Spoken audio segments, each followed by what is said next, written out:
ವಿದ್ಯಾರ್ಥಿಗಳೆಲ್ಲರಿಗೂ ನನ್ನ ನಮಸ್ಕಾರಗಳು ಹಾಗೂ ಈ ದಿನದ ಆನ್ಲೈನ್ ತರಗತಿಗೆ ತಮ್ಮೆಲ್ಲರನ್ನೂ ಕೂಡ ಸ್ವಾಗತಿಸುತ್ತಾ ಈ ದಿನದ ತರಗತಿಯನ್ನು ಪ್ರಾರಂಭ ಮಾಡ್ತಾ ಇದ್ದೇನೆ. In the last class we discussed about biotechnology and its application.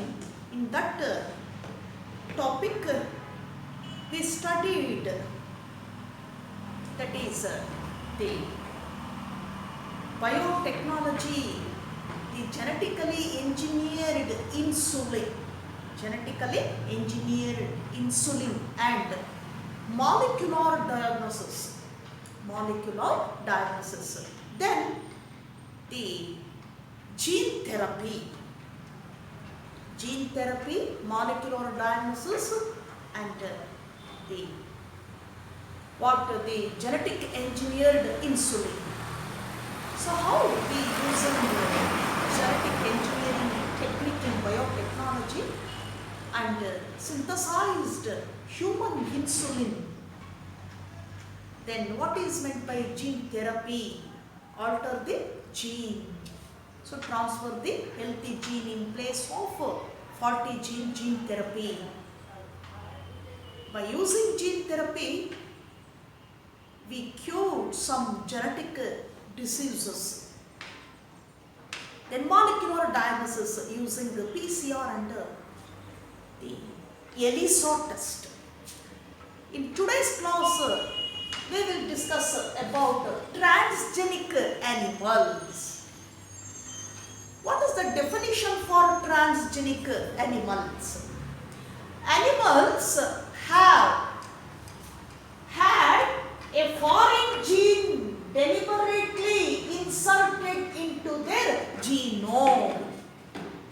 ಏನು ಹಾಗಂದ್ರೆ ಟ್ರಾನ್ಸ್ಜೆನಿಕ್ ಅನಿಮಲ್ಸ್ ಅಂದ್ರೆ ಏನು ಅಂದಾಗ ಇಲ್ಲಿ ಒಂದು ಫಾರಿನ್ ಜೀನ್ ಅನ್ನ ಅಂದ್ರೆ ಬೇರೆ ಜೀನ್ ಅನ್ನ ಒಂದು ಅನಿಮಲ್ ಬಾಡಿಗೆ ನಾವು ಇನ್ಸರ್ಟ್ ಅದರ ಡಿ ಎನ್ ಎನಲ್ಲಿರ್ತಕ್ಕಂತಹ ಒಂದು ಸೀಕ್ವೆನ್ಸ್ಗೆ ಇನ್ಸರ್ಟ್ ಮಾಡುವಂತಹ ವಿಧಾನವನ್ನ ನಾವೇನಂತ ಹೇಳ್ತೇವೆ, ಟ್ರಾನ್ಸ್ಜೆನಿಕ್ ಮೆಥಡ್.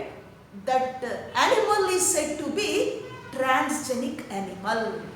ಯಾವ ಪ್ರಾಣಿಗೆ ನಾವು ಈ ರೀತಿ ಫಾರಿನ್ ಜೀನನ್ನು ಅದರ ಡಿ ಎನ್ ಎ ಜೀನೋಮ್ಗೆ ಇನ್ಸರ್ಟ್ ಮಾಡಿ ಮಾಡಿಫೈ ಮಾಡ್ತೇವೋ ಅಂತಹ ಪ್ರಾಣಿಯನ್ನ ನಾವು ಟ್ರಾನ್ಸ್ಜೆನಿಕ್ ಅನಿಮಲ್ ಅಂತ ಕರಿತೇವೆ.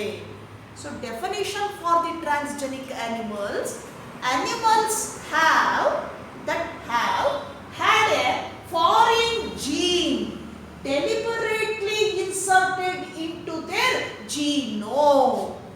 ಅದನ್ನ ಆ ಪ್ರಾಣಿಯ ಒಂದು ಡಿ ಎನ್ ಎಗೆ ಜೀನೋಮ್ಗೆ ಇನ್ಸರ್ಟ್ ಮಾಡಿ ಅದನ್ನ ಮಾಡಿಫೈ ಮಾಡುವಂಥದ್ದನ್ನ ನಾವು normal animal become to a transgenic animal. This is the definition for transgenic animal. For what purpose we make transgenic animals?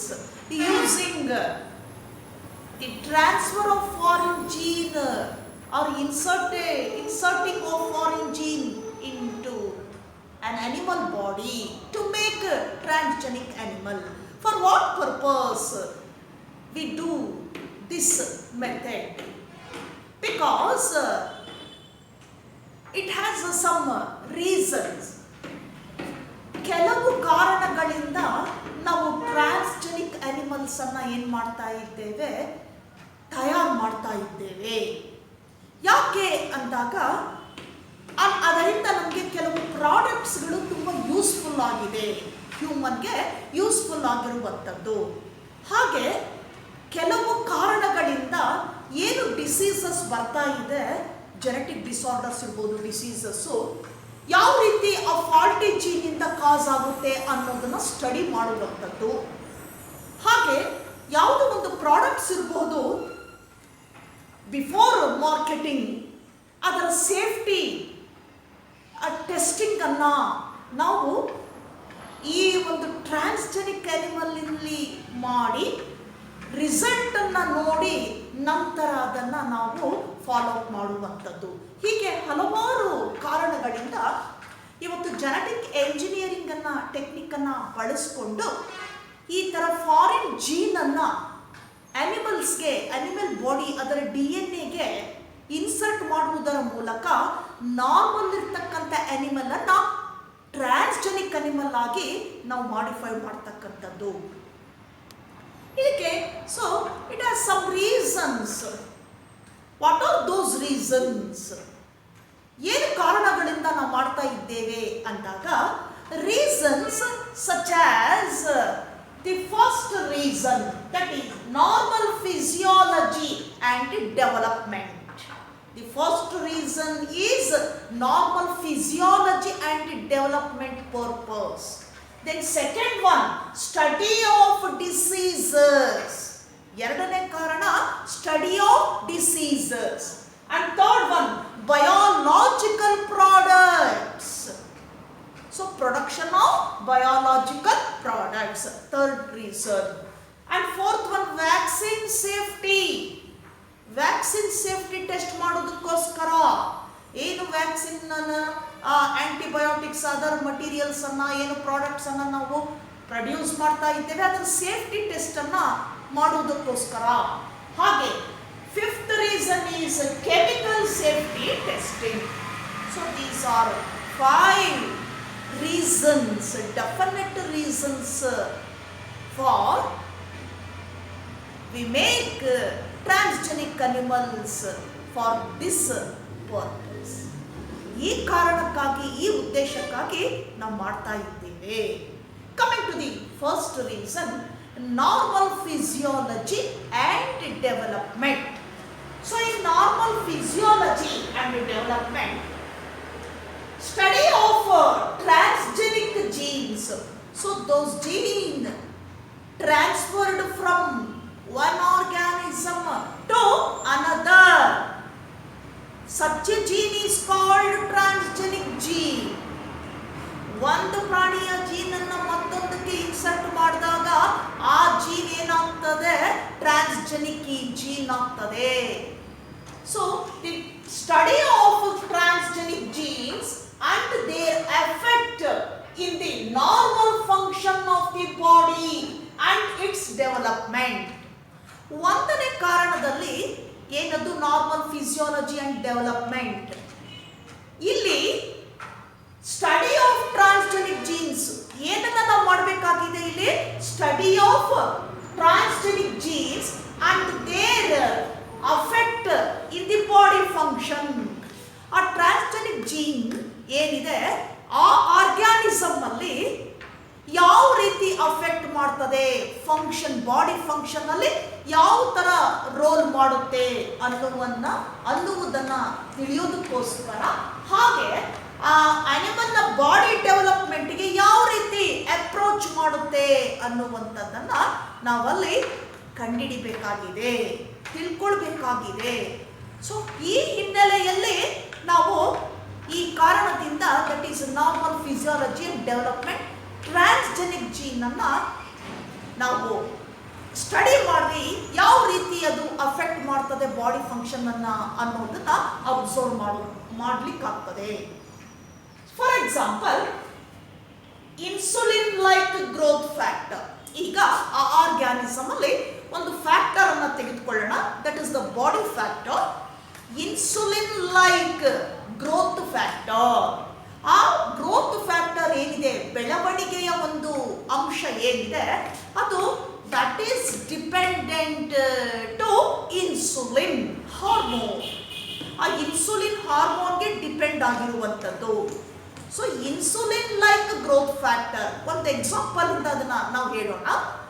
ಈ ಗ್ರೋತ್ ಫ್ಯಾಕ್ಟರ್ ಅನ್ನ ಆ ಅನಿಮಲ್ ಅಲ್ಲಿ ನಾವು ಈ ಟ್ರಾನ್ಸ್ ಜೀನ್ ಇನ್ಸರ್ಟ್ ಮಾಡಿದಾಗ ಯಾವ ರೀತಿ ಆ ಒಂದು ನಾರ್ಮಲ್ ಫಂಕ್ಷನ್ ಅನ್ನ ಆ ಪ್ರಾಣಿಯಲ್ಲಿ ಅದು ಡೆವಲಪ್ ಮಾಡ್ತದೆ, ಅಫೆಕ್ಟ್ ಮಾಡುತ್ತೆ ಅನ್ನೋದನ್ನ ಅಬ್ಸರ್ವ್ ಮಾಡಬಹುದು. So example is the insulin like growth factor.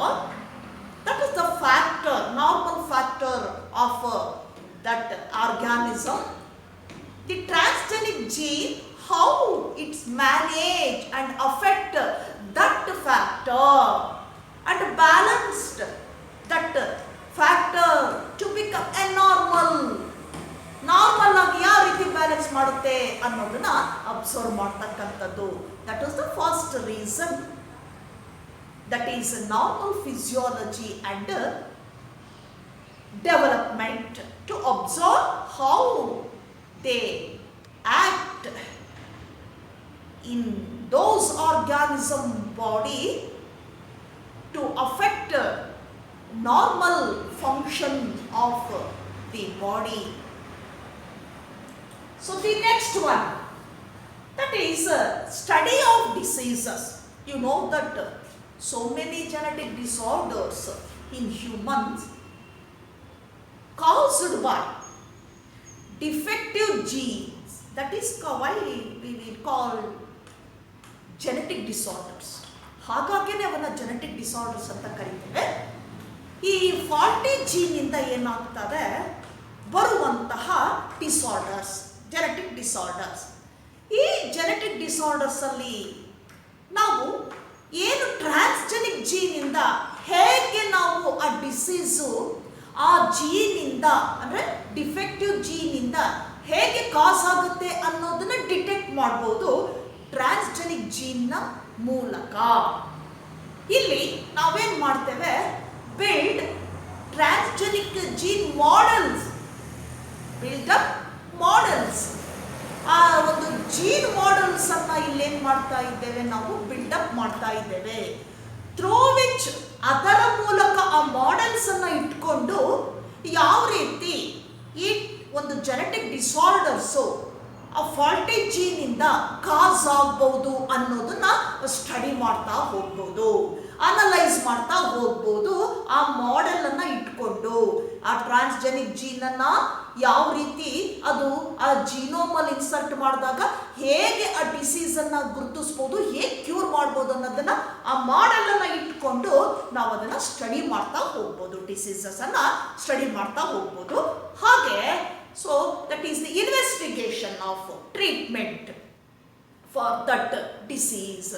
ಹಾಗೆ ನಾವು ಅದನ್ನ ಹುಡುಕ್ಬೋದು, ಆ ಡಿಸೀಸ್ಗೆ ಯಾವ ರೀತಿ ಟ್ರೀಟ್ಮೆಂಟ್ ಅನ್ನ ಕೊಡ್ಬೋದು, ಯಾವ ರೀತಿ ಆ ಟ್ರೀಟ್ಮೆಂಟ್ ಅನ್ನ ಕೊಡ್ಬೋದು ಅನ್ನೋದನ್ನ ನಾವಲ್ಲಿ ಹುಡುಕ್ಬೋದು, ಸರ್ಚ್ ಮಾಡ್ಬೋದು ಆ ಮಾಡೆಲ್ಸ್ ಇಂದ. ಇದು ಎರಡನೇ ಪಾಯಿಂಟ್ ಆಗ್ತದೆ, study of diseases. So this is hour understanding. ಇದು ಯಾಕೆ ಅಂದರೆ ನಮ್ಮ ಒಂದು ಅರ್ಥಕ್ಕೆ, ನಾವು ಅರ್ಥ ಮಾಡಿಕೊಳ್ಳುವಂತಹ ವಿಧಾನಕ್ಕೆ ಇದನ್ನ ನಾವು ಇಟ್ಕೊಂಡಿದ್ದೀವಿ. ಈ ಪಾಯಿಂಟ್ ಅನ್ನ, ಮಾಡೆಲ್ಸ್ ಅನ್ನ ಹೇಗೆ ಕಾಸ್ ಆಗ್ಬೋದು ಅನ್ನೋದನ್ನ ಅಬ್ಸರ್ವ್ ಮಾಡಲಿಕ್ಕೆ, ಅಂಡರ್ಸ್ಟ್ಯಾಂಡ್ ಮಾಡ್ಕೊಳ್ಳಿಕ್ಕೆ. So this is our understand how transgenes build the genetic disease models. ನೋಡಿ, ನಮ್ಮ ಅಂಡರ್ಸ್ಟ್ಯಾಂಡಿಗೆ how transgenic genes build genetic disease models.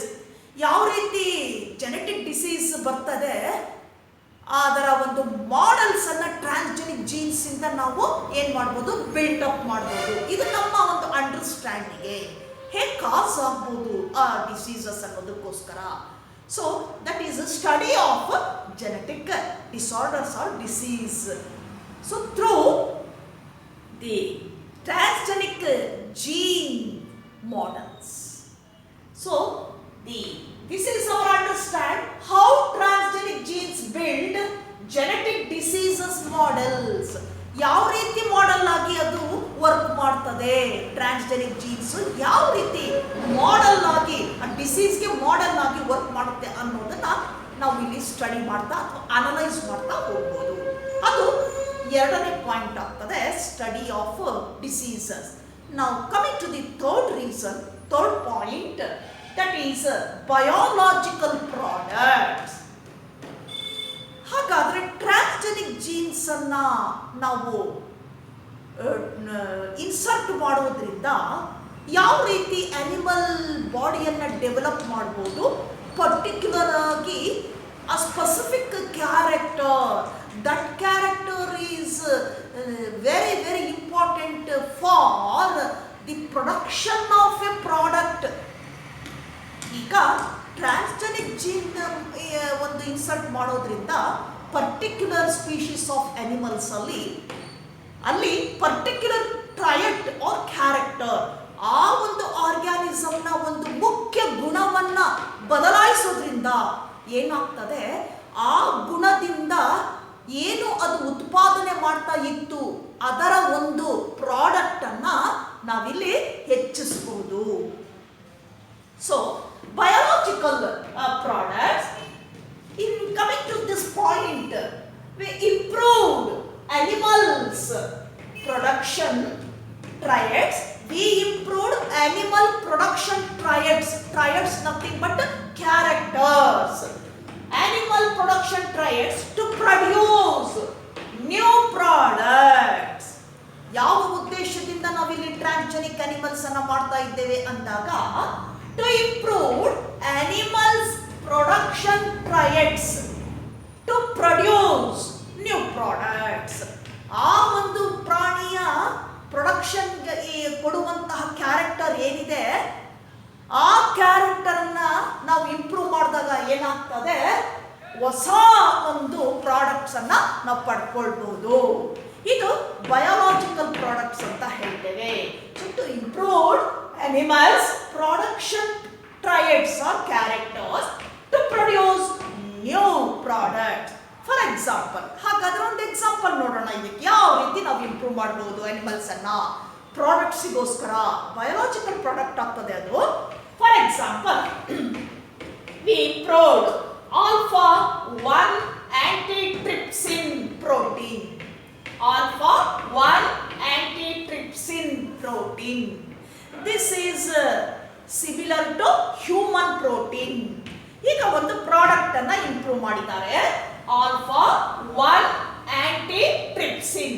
This is similar to human protein. So this protein can be used to treat a disease, used to treat some diseases like emphysema, phenylketonuria and cystic fibrosis. All these diseases you have studied in previous classes. So ಇದನ್ನ ಈಗ alpha 1 ಆಂಟಿಟ್ರಿಪ್ಸಿನ್ ಅಂತಕ್ಕಂಥ protein ಅನ್ನ develop ಮಾಡಿದ್ದಾರೆ transgenic gene ನಿಂದ. ಈ protein ಯಾವ ರೀತಿ ಇದೆ, similar to human protein. Human protein ಯಾವ ರೀತಿ ಇದೆ ಪ್ರಾಪರ್ಟಿ, ಅದೇ ಪ್ರಾಪರ್ಟಿಯನ್ನ ಹೊಂದಿದೆ. ಈ ಆಲ್ಫಾ 1 ಆಂಟಿಟ್ರಿಪ್ಸಿನ್ ಏನಿದೆ, ಯೂಸ್ಡ್ ಟು ಟ್ರೀಟ್, ಇದನ್ನ ಕೆಲವು ಡಿಸೀಸಸ್ ಅನ್ನ ಕ್ಯೂರ್ ಮಾಡಲಿಕ್ಕೆ ಬಳಕೆ ಮಾಡ್ತಾ ಇದ್ದಾರೆ, ಯೂಸ್ ಮಾಡ್ತಾ ಇದ್ದಾರೆ. So used to treat some diseases like emphysema. So emphysema, that is one of the respiratory disorder. Emphysema means the inflammation of alveolar walls, that is damaging of alveolar walls of lungs. lungs ಅಲ್ಲಿರ್ತಕ್ಕಂತಹ alveolar part ಏನಿದೆ, that is the main site for exchange of gases, that is from oxygen and carbon dioxide, that is inspire atmospheric oxygen and released out carbon dioxide through respiration. That site is called alveolar part of lungs, through which exchange of gases takes place. So the damaging of walls of alveolar part of lungs that cause breathing problem, that type of disorder is called emphysema, respiratory disorder. Then the phenylketonuria, that is due to the deficiency of an enzyme. ಕೇಳಿ ನೋಡಿದ್ದೇವೆ, ನಾವು ಇದನ್ನು study ಮಾಡಿದ್ದೀವಿ genetics ಅಲ್ಲಿ. Phenyl ಕೀಟೋನ್ಯೂರಿಯಾ ಒಂದು enzyme ಡಿಫಿಷಿಯನ್ಸಿಯಿಂದ ಬರ್ತದೆ. So phenylketonuria. Then cystic fibrosis. cystic fibrosis. So ಈ ಫೀನೈಲ್ ಕೀಟೋನ್ಯೂರಿಯಾದಲ್ಲಿ phenylalanine converted into tyrosine in the presence of the phenyl pyruvic anhydrase an enzyme. ಆ ಎನ್ಸೈಮ್ ಕೊರತೆಯಿಂದ ಏನಾಗುತ್ತೆ, ಪೈರುವಿಕ್ ಆಸಿಡ್ ಥೈರೋಸಿನ್ ಆಗೋದಿಲ್ಲ. ಹಾಗಾಗಿ ಅಲ್ಲೆಲ್ಲ ಮೆಟಬಾಲಿಕ್ ಪ್ರೋಸೆಸ್ ಎಲ್ಲ ಏನಾಗ್ತದೆ, ಇಂಬ್ಯಾಲೆನ್ಸ್ ಆಗಿ ಬರುವಂತಹ ಒಂದು ಡಿಸಾರ್ಡರ್ ಅನ್ನೇ ನಾವು ಫೀನೈಲ್ ಕೀಟೋನ್ಯೂರಿಯಾ ಅಂತ ಕರಿತೇವೆ. ಸೊ ಫೀನೈಲ್ ಅಲನೈನ್ ಪೈರುವಿಕ್ ಥೈರೋಸಿನ್ ಆಗೋ ಬದಲು ಪೈರುವಿಕ್ ಆಸಿಡ್ ಆಗ್ತದೆ. Phenyl alanine converted into ಪೈರುವಿಕ್ acid ಆಗ್ತದೆ. ಈ ಒಂದು ಎನ್ಸೈಮ್ ಡಿಫಿಷಿಯನ್ಸಿಯಿಂದ ಇದನ್ನು ನಾವು ಫೀನೈಲ್ ಕೀಟೋನ್ಯೂರಿಯಾ ಅಂತ ಕರಿತೇವೆ. ದೆನ್ ಸಿಸ್ಟಿಕ್ ಫೈಬ್ರೋಸಿಸ್ ಅಂತ ಹೇಳ್ತೀವಿ. ಹೀಗೆ ಈ 3 ಡಿಸೀಸಸ್ ಅನ್ನ ಈ ಏನು ಆಲ್ಫಾ 1 ಆಂಟಿಟ್ರಿಪ್ಸಿನ್ ಪ್ರೋಟೀನ್ನಿಂದ ನಾವು ಕ್ಯೂರ್ ಮಾಡ್ಬೋದು. ಯಾವ ರೀತಿಯಲ್ಲಿ, ಟ್ರಾನ್ಸ್ಜೆನಿಕ್ ಜೀನ್ನಿಂದ ಆ ನಾರ್ಮಲ್ ಫಂಕ್ಷನ್ ಅನ್ನು ಮಾಡುವಂತಹ ಏನು ಜೀನ್ ಏನಿದೆ, ಆ ಒಂದು ಫಾಲ್ಟಿ ಜೀನ್ ಏನಿದೆ ಅದನ್ನು ರಿಪ್ಲೇಸ್ ಮಾಡಿ ಟ್ರಾನ್ಸ್ ಜೀನನ್ನು ನಾವು ಇನ್ಸರ್ಟ್ ಮಾಡಿದಾಗ ಆ ಆನಿಮಲ್ ಅಲ್ಲಿ ಏನಾಗ್ತದೆ, ನಾವು ಆ ಟ್ರಾನ್ಸ್ಜೆನಿಕ್ ಜೀನಿಂದ ಏನು ಒಂದು ನಾವು ಪ್ರಾಡಕ್ಟ್ಸನ್ನು ಪಡ್ಕೊಳ್ಬಹುದು. ಆ ಪ್ರಾಡಕ್ಟ್ಸಲ್ಲಿ ಏನಾಗ್ತದೆ, ಒಂದನೇದಾಗಿ ಈ ರೀತಿಯಾಗಿರ್ತಕ್ಕಂಥ ಪ್ರೋಟೀನನ್ನು ನಾವೇನು ಮಾಡ್ಬೋದು, ಕೆಲವು ಸ್ಪೀಷೀಸಿಂದ ಪ್ರೊಡ್ಯೂಸ್ ಮಾಡಿಕೊಂಡು ಆ ಪ್ರೋಟೀನನ್ನು ಕೆಲವು ಡಿಸೀಸ್ನ ಕ್ಯೂರ್ ಮಾಡಲಿಕ್ಕೆ, ಟ್ರೀಟ್ ಮಾಡಲಿಕ್ಕೆ ಉಪಯೋಗಿಸ್ಕೊಳ್ಬೋದು, ಬಳಸ್ಬೋದು, ಯೂಸ್ ಮಾಡ್ಬೋದು. ಅದನ್ನೇ ನಾವು alpha 1 ಆಂಟಿಟ್ರಿಪ್ಸಿನ್ so used to treat emphysema, phenylketonuria and cystic fibrosis. Then another example, in 1957 introduced transgenic cow named as Rosie. 1957ರಲ್ಲಿ ಒಂದು ಟ್ರಾನ್ಸ್ಜೆನಿಕ್ ಕೌ ಅನ್ನು ಇಂಟ್ರೊಡ್ಯೂಸ್ ಮಾಡ್ತಾರೆ. ಆ ಕೌ ಹೆಸರು Rosie. That cow produced milk, that milk containing human protein, that milk containing human protein, that is alpha lactalbumin. ಈ ರೋಸಿ ಅಂತಕ್ಕಂತಹ ಒಂದು transgenic cow ಏನಿದೆ, ಅದು ಏನು ಪ್ರೊಡ್ಯೂಸ್ ಮಾಡ್ತದೆ, ಮಿಲ್ಕ್. ಆ ಮಿಲ್ಕಲ್ಲಿ that milk containing rich content of human protein. Human protein ಏನಿದೆ ಅಂತಹ ಪ್ರೋಟೀನು ಆ ಹಾಲಿನಲ್ಲಿ ಇದೆ. ಒಂದು ಹೆಚ್ಚಿನ ಪ್ರಮಾಣದಲ್ಲಿ ಆ ಹಾಲಿನಲ್ಲಿದೆ. ಯಾವುದದು ಆ ಪ್ರೋಟೀನ್ ಅಂದಾಗ ಆಲ್ಫಾ ಲ್ಯಾಕ್ಟಾಲ್ಬ್ಯುಮಿನ್. ಇದು ಹ್ಯೂಮನ್ ಪ್ರೋಟೀನ್, ಆಲ್ಫಾ ಲ್ಯಾಕ್ಟಾಲ್ಬ್ಯುಮಿನ್.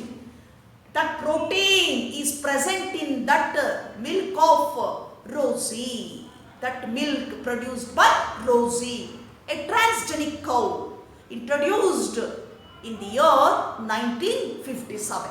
1957ರಲ್ಲಿ ಇಂಟ್ರೊಡ್ಯೂಸ್ ಮಾಡ್ತಾರೆ ಈ ಟ್ರಾನ್ಸ್ಜೆನಿಕ್ ಕೌ ಅನ್ನು, ರೋಸಿ. ಸೊ ಇದು ಕೊಡ್ತಕ್ಕಂತಹ ಹಾಲಿನಲ್ಲಿ, ಪ್ರೊಡ್ಯೂಸ್ ಮಾಡ್ತಕ್ಕಂತಹ ಹಾಲಿನಲ್ಲಿ ಹ್ಯೂಮನ್ ಪ್ರೋಟೀನ್ ಇದೆ, ರಿಚ್ ಕಂಟೆಂಟ್, ತುಂಬ ಹೆಚ್ಚಿನ ಪ್ರಮಾಣದಲ್ಲಿ. ಯಾವುದದು human protein? Alpha lactalbumin. So it is very essential and important for babies. So ಚಿಕ್ಕ ಮಕ್ಕಳಿಗೆ ಬಹಳ ಉತ್ತಮವಾಗಿರ್ತಕ್ಕಂತಹ ಒಂದು ಮಿಲ್ಕ್ ಆಗಿದೆ. Because that milk containing protein, human protein, alpha lactalbumin. So these two examples, we learned how transgenic genes work as normal function in those organisms, especially they produce some products. Those are biological products. In respect of that, so we improved that character of those animals. So we get the good products on large scale. Those are biological products. So then the fourth reason that is vaccine safety. So vaccine safety, in this reason, vaccine are prepared or synthesized through genetic engineering technique, using genetic engineering technique by used bioreactors through which we produced vaccines or antibodies on large scale. You know that? So vaccines before marketing, we test, and that is safety testing. ಈಗ vaccine ಅನ್ನ ನಾವು ಮಾರುಕಟ್ಟೆಗೆ ಬಿಡುಗಡೆ ಮಾಡಬೇಕಾದ್ರೆ ಅಥವಾ ಅದರ ಪ್ರಯೋಗ ಮಾಡಬೇಕಾದ್ರೆ ಕ್ಲಿನಿಕಲ್ ಟೆಸ್ಟ್ ಆಗ್ತದೆ. ಸೊ ಕ್ಲಿನಿಕಲ್ ಟೆಸ್ಟ್ ಆಗಬೇಕಾದ್ರೆ ಮಾರುಕಟ್ಟೆಗೆ ಬಿಡುಗಡೆ ಮಾಡೋಕ್ಕಿಂತ ಮುಂಚೆ ಕ್ಲಿನಿಕಲ್ ಟೆಸ್ಟ್ ಆಗುವಾಗ ಅದರ ಸೇಫ್ಟಿಯನ್ನು ನಾವಿಲ್ಲಿ ಕಂಡುಹಿಡಿತೀವಿ. ಯಾಕೆ ಟೆಸ್ಟ್ ಮಾಡ್ತೇವೆ ಅಂದಾಗ ಅದರ ಸೇಫ್ಟಿ ಅದನ್ನು ಎಕ್ಸಾಮಿನ್ ಮಾಡ್ತೀವಿ ನಾವು, ಎಷ್ಟರ ಮಟ್ಟಿಗೆ ಪರಿಣಾಮ ಬೀರುತ್ತದು ಆ ವ್ಯಾಕ್ಸಿನ್ನು. ಆ ನಂತರ ಅದನ್ನು ಟೆಸ್ಟನ್ನು ನಾವು ಅನಲೈಸ್ ಮಾಡಿದ ಮೇಲೆ, ಆ ಸೇಫ್ಟಿ ಟೆಸ್ಟ್ ಆದ ನಂತರ ನಾವು ಅದನ್ನು ಹ್ಯೂಮನ್ ಬೀಯಿಂಗ್ಸಲ್ಲಿ ಅದನ್ನೇನು ಮಾಡ್ಬೋದು, ನಾವು ಟ್ರಯಲ್ ಮಾಡ್ಬೋದು. ಇದು ನಾವು ವ್ಯಾಕ್ಸಿನ್ ಸೇಫ್ಟಿ ಟೆಸ್ಟಿಂಗ್ ಅಥವಾ ವ್ಯಾಕ್ಸಿನ್ ಸೇಫ್ಟಿ ಅಂತ ಕರಿತೇವೆ. In this step we can use transgenic mice. We can use transgenic mice for vaccine safety purpose. ನಾವು ಈ ವ್ಯಾಕ್ಸಿನ್ ಸೇಫ್ಟಿ ಟೆಸ್ಟನ್ನು ಸಾಮಾನ್ಯವಾಗಿ ಪ್ರಯೋಗ ಮಾಡಬೇಕಾದ್ರೆ ಟ್ರಾನ್ಸ್ಜೆನಿಕ್ ಮೈಸನ್ನು ಬಳಸ್ಕೊಳ್ತೀವಿ. ಸೊ ಟ್ರಾನ್ಸ್ಜೆನಿಕ್ ಮೈಸ್ ಅಂದರೆ ಜೀನನ್ನು ಟ್ರಾನ್ಸ್ಫರ್ ಮಾಡಿರ್ತಕ್ಕಂಥದ್ದು. Especially transgenic animals, mostly of mice. ಏನು ಮೆಜಾರಿಟಿ ಟ್ರಾನ್ಸ್ಜೆನಿಕ್ ಅನಿಮಲ್ಸ್ ಇದೆ, so mostly of mice, 95% of mice, 95% ಕೂಡ ಮೈಸ್ ಮೇಲೆ ನಾವು ಮಾಡಿದ್ದೇವೆ, ಹಾಗೆ ಕನ್ವರ್ಟ್ ಮಾಡಿದ್ದೇವೆ ಟ್ರಾನ್ಸ್ಜೆನಿಕ್ ಮೈಸ್. ಇನ್ನು ಉಳಿದಂತೆ 5% different transgenic animals like rabbit, sheep, cow, pigs, etc. have been produced. ಇವನು ಟ್ರಾನ್ಸ್ಜೆನಿಕ್ ಅನಿಮಲ್ಸ್ ಅನ್ನು ನಾವು ಪ್ರೊಡ್ಯೂಸ್ ಮಾಡಿರ್ತಕ್ಕಂಥ ಲಿಸ್ಟ್ ಅಲ್ಲಿ ಮೆಜಾರಿಟಿ ಯಾವುದಿದೆ, ಮೈಸ್ ಇದೆ, ಟ್ರಾನ್ಸ್ಜೆನಿಕ್ ಮೈಸ್. ಈ ಪರ್ಪಸ್ಗೆ ನಾವು ಬಳಸ್ಕೊಳ್ತಕ್ಕಂಥದ್ದು vaccine safety. So transgenic mice developed for vaccine safety. So the mice, transgenic mice developed for vaccine safety, then later used to human vaccine. ಅದರ ಮೇಲೆ ಮೊದಲು ಪ್ರಯೋಗ ಮಾಡಿ ನಂತರ ಅದನ್ನ ಹ್ಯೂಮನ್ ಬೀಯಿಂಗ್ಸ್ ಅಲ್ಲಿ ಹ್ಯೂಮನ್ ವ್ಯಾಕ್ಸಿನ್ಗೆ ಅದನ್ನ ಯೂಸ್ ಮಾಡ್ತಾರೆ. ಏನು ವ್ಯಾಕ್ಸಿನ್ ಬಿಡುಗಡೆ ಆಗುತ್ತೆ ಅದರ ಸೇಫ್ಟಿ ಟೆಸ್ಟ್ ಅನ್ನ ಟ್ರಾನ್ಸ್ಜೆನಿಕ್ ಮೈಸ್ ಮೇಲೆ ಮಾಡ್ತಾರೆ. ಏನು ರಿಸಲ್ಟ್ ಬರುತ್ತೆ ಅಂತ ಸ್ಟಡಿ ಮಾಡಿದ ಮೇಲೆ ಅದನ್ನ ಹ್ಯೂಮನ್ ವ್ಯಾಕ್ಸಿನ್ ಆಗಿ ಯೂಸ್ ಮಾಡ್ಕೊಳ್ತಾರೆ. ಸೊ ಈ ವ್ಯಾಕ್ಸಿನ್ ಅನ್ನ ಮೊದಲು ಏನ್ ಮಾಡ್ತಾರೆ, injected to mice for testing, that is safety testing. First vaccine ಅನ್ನ ಏನ್ ಮಾಡ್ತಾರೆ, ಪ್ರೊಡ್ಯೂಸ್ಡ್ ವ್ಯಾಕ್ಸಿನ್ಸ್ ಏನಿದೆ, those vaccines are injected to transgenic mice for safety testing. Later, those are used as human vaccines. ಅದನ್ನ human vaccines ಆಗಿ use ಮಾಡ್ಕೊಳ್ತಾರೆ. For example polio vaccine ಒಂದು ಉದಾಹರಣೆಯನ್ನು ಕೊಡ್ತಾರೆ. ಇಲ್ಲಿ ಪೋಲಿಯೋ ವ್ಯಾಕ್ಸಿನ್ ಕೇಳಿದಿರ, ಪೋಲಿಯೋಗೆಲ್ಲ ಮಕ್ಕಳಿಗೆ 1 ವರ್ಷದಿಂದ 5 ವರ್ಷದ ಒಳಗೆ ಇರ್ತಕ್ಕಂತಹ ಮಕ್ಕಳಿಗೆ ಈ ಪೋಲಿಯೋ ಲಸಿಕೆಯನ್ನು ಕೊಡ್ತಾರೆ. ವ್ಯಾಕ್ಸಿನ್ ಮೀನ್ಸ್ ಲಸಿಕೆ. ಸೊ ಈ ಪೋಲಿಯೋ ಲಸಿಕೆ ಏನಿದೆ, ವ್ಯಾಕ್ಸಿನ್ ಏನಿದೆ, ಇದು ಕೊಡೋಕ್ಕಿಂತ ಮುಂಚೆ ಸೇಫ್ಟಿ ಟೆಸ್ಟಿಂಗ್ ಆಗಿರ್ತದೆ. So that vaccine also tested through transgenic mice. That vaccine injected to transgenic mice, then analyzed the results. ಏನಾಗುತ್ತೆ ಅನ್ನೋದನ್ನು ಅನಲೈಸ್ ಮಾಡಿಕೊಂಡು then that vaccine now used in humans, especially for children, to prevent polio. ಹಾಗಾಗಿ polio vaccine ಅನ್ನು ಮೊದಲಿಗೆ ಈ transgenic ಏನಿದೆ mice ಅದಕ್ಕೆ inject ಮಾಡಿ ಏನು ರಿಯಾಕ್ಷನ್ ಆಗುತ್ತೆ ಅಂತಕ್ಕಂಥದ್ದನ್ನು ಅಬ್ಸರ್ವ್ ಮಾಡಿ ನಂತರ ಅದನ್ನು ಹ್ಯೂಮನ್ ವ್ಯಾಕ್ಸಿನ್ ಆಗಿ ಯೂಸ್ ಮಾಡ್ಕೊಂಡಿದ್ದಾರೆ. ದೆನ್ ಈ ಟ್ರಾನ್ಸ್ಜೆನಿಕ್ ಮೈಸ್ ಅಲ್ಲದೆ later same vaccine injected to monkeys, then studied what are the reactions we observed on monkeys. So mice ಅಲ್ಲದೇ monkeys ಮೇಲೂ ಕೂಡ ಇದನ್ನು ಪ್ರಯೋಗ ಮಾಡಿ ಏನು ರಿಯಾಕ್ಷನ್ ಆಗ್ತದೆ, ಯಾವ ರೀತಿ ಬಿಹೇವ್ ಮಾಡ್ತದೆ ಅನ್ನೋದನ್ನ ಟೆಸ್ಟ್ ಮಾಡಿ ನಂತರ ಹ್ಯೂಮನ್ ವ್ಯಾಕ್ಸಿನ್ ಆಗಿ use ಮಾಡ್ಕೊಂಡಿರ್ತಕ್ಕಂಥದ್ದು. So that point is vaccine safety. Then coming to the last point, chemical safety and testing. Chemical safety and testing. So in chemical safety and testing, it is also called toxicity safety testing. ಈ chemical safety testing ಅನ್ನೋದನ್ನ toxicity safety testing ಅಂತ ಕರಿತೇವೆ. Toxicity means ಏನು, ವಿಷಯುಕ್ತವಾಗುವಂಥದ್ದು. ಏನು chemicals ಅನ್ನು produce ಮಾಡ್ತಾರೆ ಅದು marketing ಹೋಗೋದಕ್ಕಿಂತ ಮುಂಚೆ ಒಂದ್ಸರಿ ಟೆಸ್ಟ್ ಆಗುತ್ತೆ. ಅದು ಅಂದರೆ ಆ ಕೆಮಿಕಲ್ಸ್ ಅನ್ನು ಯೂಸ್ ಮಾಡಿದ್ರೆ ಏನಾದರೂ ರಿಯಾಕ್ಷನ್ ಆಗ್ಬೋದಾ ಅಥವಾ ಏನಾದರೂ ಅಲ್ಲಿ ಎಫೆಕ್ಟ್ಸ್ ಆಗುತ್ತಾ ಅನ್ನೋದನ್ನು ಟೆಸ್ಟ್ ಮಾಡ್ಕೊಳ್ತಾರೆ ಪ್ರೀವಿಯಸ್ ಆಗಿ. ಕೆಲವು ಏನಾಗುತ್ತೆ ಕೆಮಿಕಲ್ಸು ಟಾಕ್ಸಿಕ್ ಆಗಿರ್ತದೆ, ವಿಷಯುಕ್ತವಾಗಿರ್ತದೆ. ಅದನ್ನು ಈ ಒಂದು ಲೆವೆಲಲ್ಲಿ ನಾವೇನು ಮಾಡ್ಬೋದು, ಫೈಂಡ್ ಔಟ್ ಮಾಡ್ಬೋದು. ಅದಕ್ಕೆ ನಾವೇನಂತ ಹೇಳ್ತೇವೆ, ಕೆಮಿಕಲ್ ಸೇಫ್ಟಿ ಟೆಸ್ಟಿಂಗ್ ಅನ್ನ also called toxicity safety testing. This is similar to safety testing of drugs. ನಾವು ಡ್ರಗ್ಸ್ ಅಲ್ಲಿ ಏನು ಟೆಸ್ಟಿಂಗ್ ಮಾಡ್ತೇವೆ ಬಿಫೋರ್ ಮಾರ್ಕೆಟಿಂಗ್, ಅದೇ procedure. So similar procedure when we used in drugs, ಅದೇ ಪ್ರೊಸೀಜರ್ ಅನ್ನ ಫಾಲೋ ಅಪ್ ಮಾಡ್ತಾರೆ ಇಲ್ಲಿ ಏನು ಕೆಮಿಕಲ್ ಸೇಫ್ಟಿ ಟೆಸ್ಟಿಂಗ್ ಅಲ್ಲಿ. ಸೊ ದಿ ಟ್ರಾನ್ಸ್ಜೆನಿಕ್ ಜೀನ್ಸ್ ಯಾಕೆ ಟೆಸ್ಟ್ ಮಾಡಬೇಕಾಗ್ತದೆ ಅಂದಾಗ, transgenic genes are very sensitive to toxic substance.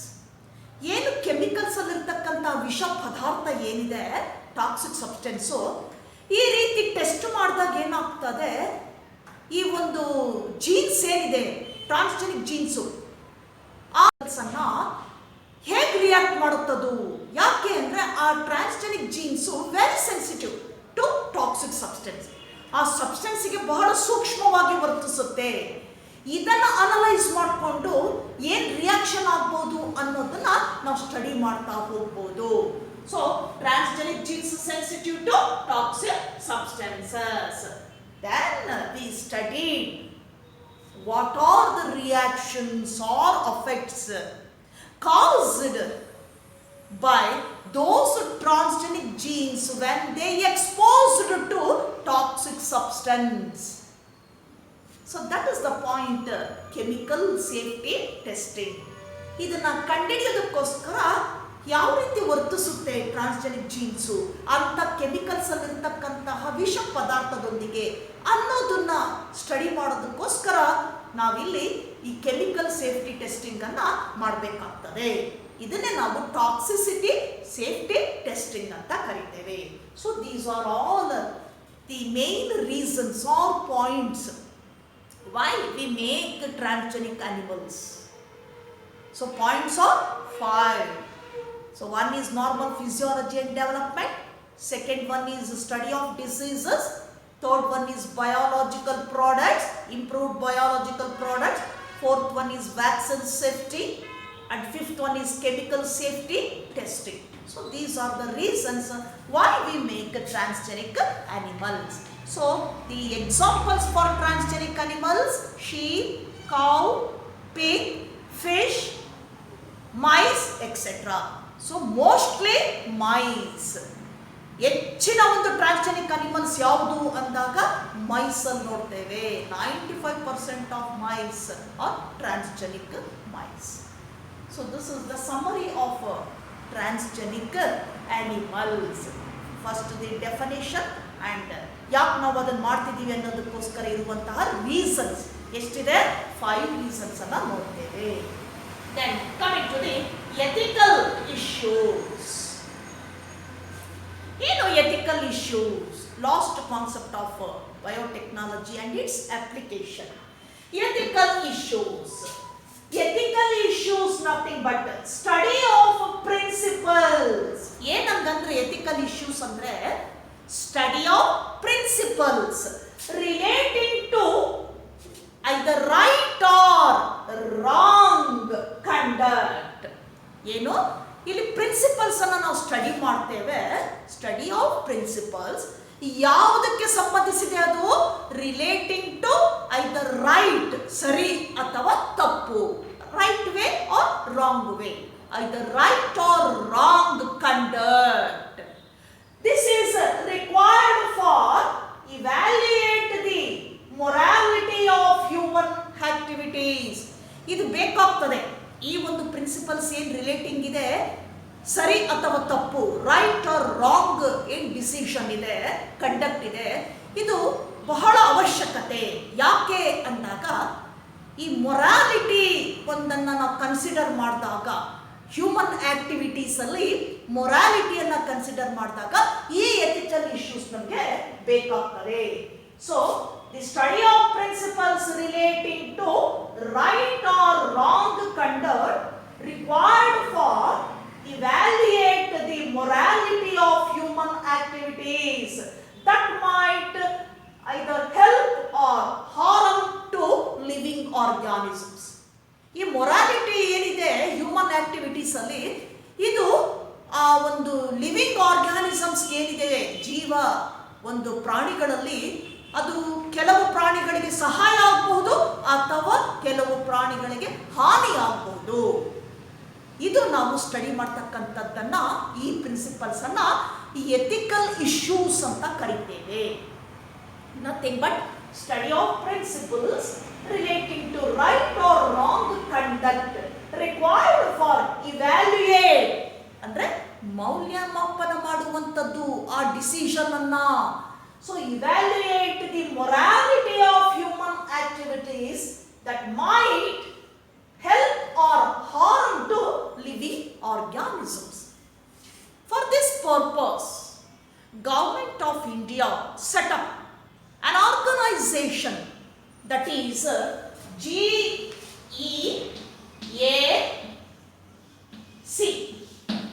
ಈ ಹಿನ್ನೆಲೆಯಲ್ಲಿ ಏನು ಗವರ್ಮೆಂಟ್ ಏನು ಮಾಡಿದೆ, ಒಂದು ಆರ್ಗನೈಸೇಷನ್ ಮಾಡಿದೆ, ಕಮಿಟಿ. ಅದು ಯಾವುದಪ್ಪ ಅಂದರೆ GEAC, genetic engineering approval committee. ಹಾಗಂದ್ರೇನು? Genetic engineering approval committee. ಈ ಕಮಿಟಿಯನ್ನು ಆರ್ಗನೈಸ್ ಮಾಡಿದೆ, ಸೆಟಪ್ ಮಾಡಿದೆ. ಇಲ್ಲಿ ಈ ಕಮಿಟಿಯಲ್ಲಿ ಕೆಲವು ಡಿಸಿಷನ್ಸ್ ಅನ್ನು ತೆಗೆದುಕೊಳ್ಳಲಾಗ್ತದೆ. ಏನು ಟ್ರಾನ್ಸ್ಜೆನಿಕ್ ಅನಿಮಲ್ಸ್ ಏನಿದೆ ಇವನ್ನ ನಾವು ವಾತಾವರಣದಲ್ಲಿ ಬಿಟ್ಟಾಗ ಯಾವ ರೀತಿ ಅದು ರೆಸ್ಪಾನ್ಸ್ ಮಾಡ್ತದೆ ಇಕೋಸಿಸ್ಟಮ್ಗೆ, ಅಂಥ ಟ್ರಾನ್ಸ್ಜೆನಿಕ್ ಅನಿಮಲ್ಸು ಯಾವ ರೀತಿ ಬಿಹೇವ್ ಮಾಡ್ತದೆ ಇಕೋಸಿಸ್ಟಮ್ಗೆ, ಆ ಇಕೋಸಿಸ್ಟಮ್ ಇಂದ ಪರಿಸರದಿಂದ ಏನಾಗ್ತದೆ, ಯಾವ ಥರ ಎಫೆಕ್ಟ್ ಆಗ್ತದೆ ನೇಚರ್ಗೆ, ಆ ಇಕೋಸಿಸ್ಟಮ್ ಇಂದ ಯಾವ ರೀತಿ ನೇಚರ್ಗೆ ಇಫೆಕ್ಟ್ ಆಗ್ತದೆ ಅನ್ನೋದನ್ನ ನಾವಿಲ್ಲಿ ಅಬ್ಸರ್ವ್ ಮಾಡಬೇಕಾಗ್ತದೆ. ಈ ಒಂದು ಹಿನ್ನೆಲೆಯಲ್ಲಿ ಗೌರ್ಮೆಂಟ್ ಏನು ಮಾಡಿದೆ, ಒಂದು ಆರ್ಗನೈಸೇಷನ್ ಅನ್ನು ಸೆಟಪ್ ಮಾಡಿದೆ, ಒಂದು ಕಮಿಟಿ. ಅದು ಜೆನೆಟಿಕ್ ಎಂಜಿನಿಯರಿಂಗ್ ಅಪ್ರೂವಲ್ ಕಮಿಟಿ. ಇಲ್ಲಿ ಅದರದೇ ಆಗಿರ್ತಕ್ಕಂತಹ ಡಿಸಿಷನ್ಸ್ ಇದೆ, ಅದನ್ನು ಫಾಲೋ ಅಪ್ ಮಾಡಬೇಕಾಗ್ತದೆ.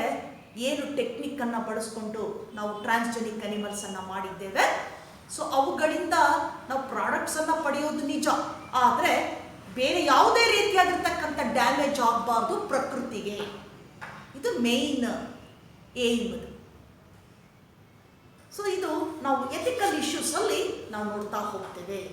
ಹೇಗೆ ಇದನ್ನು ಬಳಸ್ಕೊಳ್ತಾ ಇದ್ದಾರೆ, ಯಾವ ಪ್ರಾಡಕ್ಟ್ಸಿಂದ ನಾವು ಈ ಥರ ಮಾಡ್ಬೋದು. So we will discuss in next class. So this is enough for today's class. Then I will take up the next part of ethical issues in next class. Till then, goodbye.